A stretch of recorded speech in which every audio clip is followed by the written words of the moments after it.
2026-এর জানুয়ারিতে আমরা আমাদের সংস্থানে কয়েকজন সদস্য মিলে শিরিডি যাত্রা করেছি। হ্যাঁ, তার কিছু অভিজ্ঞতা আপনাদের সাথে আজকে শেয়ার করব।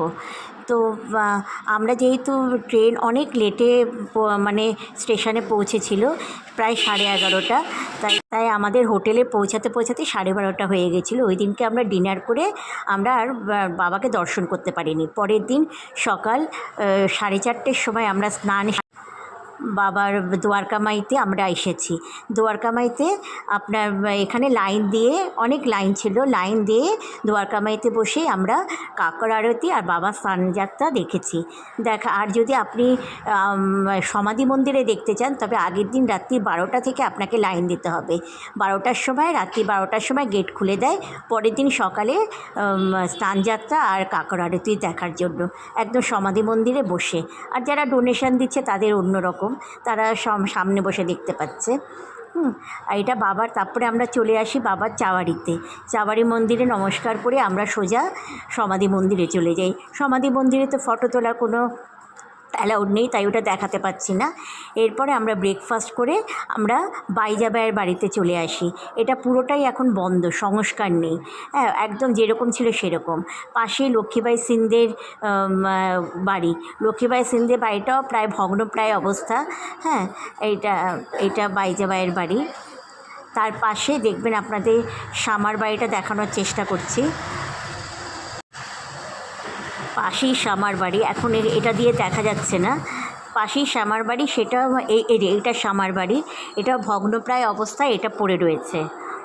হ্যাঁ, কোনো সংস্কার এখনও হয়নি। এখন শামার 4 নম্বর পুরুষ এখানে থাকছে। ওনার সাথে কথা বলে জানতে পারলাম যে 3 নম্বর শামার যে ভাতৃবধূ, উনি 95 বছর বয়সে মারা যাওয়ার পরে বাড়িটা তালাবন্ধ করে রাখা হয়েছে। তারপরে আমরা পাশেই চলে আসলাম আমরা খান্ডবা মন্দিরে, যেখানে আপনারা সবাই জানেন যে বাবা চাঁদ পাতিলের শালার বরযাত্রীর সাথে এসেছিলেন টাঙায় চেপে। সেখানে বটতলায় নেমে আপনার যখন দাঁড়িয়েছেন, তখন মালসাপতি বাবাকে আও সাই বলে সম্বোধন করেছিলেন। সেই থেকে বাবার নাম সাই বলেই পরিচিত হয়ে গেল, সবার জনসমক্ষে পরিচিত হয়ে গেল। দেখুন, এখানে বাবার এটা মিউজিয়াম। তারপরে আমরা চলে যাই রাহাতায়। যাওয়ার পথে এখানে একটি গাছ আছে, যেটা বরকটি পেড় বলা হয় যে এখানে বাবা রাহাতা যাওয়ার সময় এখানে এসে কয়েকজন শিষ্যদের নিয়ে এখানে এসে আরাম করতেন। হ্যাঁ, এখানে বাবা থাকতে খুব পছন্দ করতেন। আর এখানে আরও বিশ্বাস করা হয়, এই গাছে স্পর্শ করে যে কিছু মানত করা যায়, তাহলে তার মনোবাসনা সেটা পূর্ণ হয়। হ্যাঁ, এখানেই বাবা। আর ভোরবেলা একটা অলৌকিক ঘটনা, এখানে বাবাকে বাবার অবয়বটা এখানে ফুটে ওঠে গাছের মধ্যে। তারপরে আমরা উপাসনা মহারাজের আশ্রমে চলে যাই। দেখুন, এটা উপাসনী মহারাজের আশ্রম। এখানে বাবা আসতে খুবই পছন্দ করতেন। আর যখন রাহাতায় আসতেন বাবা, তখন বাবার শিষ্যরা, ভক্তরা সব বাবাকে অভ্যর্থনা জানাতেন বাদ্যযন্ত্র বাজিয়ে, আর রাস্তা পরিষ্কার করে বাবাকে নিয়ে আসা হতো। বাবাকে নতুন জামা পরিয়ে সুন্দরভাবে বাবাকে নিয়ে আসা হতো। দেখুন, এটা উপাসনা মহারাজের শিষ্য গোদাবরী দেবী এই আশ্রমটি তৈরি করেছেন। এখানে তখন যজ্ঞ চলছে। এখানে এটা সমস্ত মেয়েরা থাকে। এখানে মহিলা দ্বারাই এটা পরিচালিত। এটা গোদাবরী দেবী ছিলেন উপাসনী মহারাজের শিষ্যা। এরপরে আমরা তার পরের দিন আমরা ভোরবেলা বেরিয়ে যাই, বাবাকে দর্শন করে ভোরবেলা বেরিয়ে যাই শনি সিগনাপুরের উদ্দেশ্যে। তার পথে দেখা যায় সিগনাপুর গাঁওতে এরকম আখের রসের প্রচুর দোকান, আর সবই এরকম গরুতে আখ পিসছে। দেখে খুব কষ্টই হচ্ছিল, খেতেও ইচ্ছা করছিল না, কিন্তু কিছু করারও নেই। এটা এরকমই এখানকার সিস্টেম। এখানে গরুকে দিয়েই সব আখ পিয়ে, আর প্রচুর দোকান, সবই একই রকম। দেখুন, আখ ঢোকাচ্ছে, ওখান থেকে একবারে পিষে বের হবে। অবিরাম উনি এই গরুটা ঘুরে যাচ্ছে অবিরাম এরকমভাবেই। হ্যাঁ, আর খেতে দিচ্ছে কি, ছিবড়াগুলো খাচ্ছে।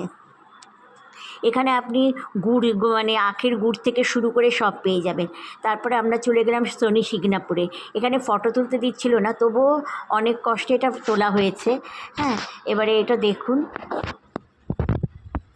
এটা ভেতরটা।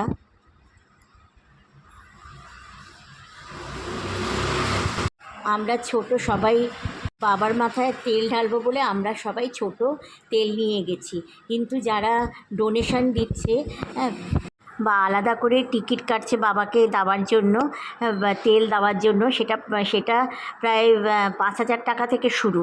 হ্যাঁ, তারা একমাত্র বাবার কাছে পৌঁছিয়ে একদম তেল ঢালতে পারছে, নইলে আমরা ছোট ছোট যে তেল ঢালছি সেটা আপনার একটা জায়গা আছে, সেখানে তেলটা ঢেলে দিতে হচ্ছে।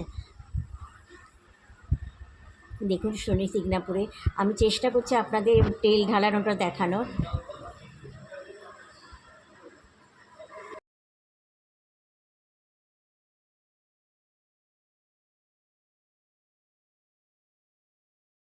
এই দেখুন এখানে তেল ঢালছে। এরপরে ফিরে এসে আমরা চলে গেলাম প্রসাদালয়েতে। এখানে বাবার ওখানে প্রসাদালয়, দেখুন প্রসাদালয়তে ফ্রি প্রসাদ বাবার অপূর্ব। এখানে একসাথে একই সাথে 1000 জন খেতে পারে, প্রচুর লাইন ছিল। দেখুন এটা বাবার প্রসাদালয়। আর এখানে দেওয়া আছে কখন কি আরতির টাইম সেটা দেওয়া আছে, এটা দেখে নিতে পারবেন।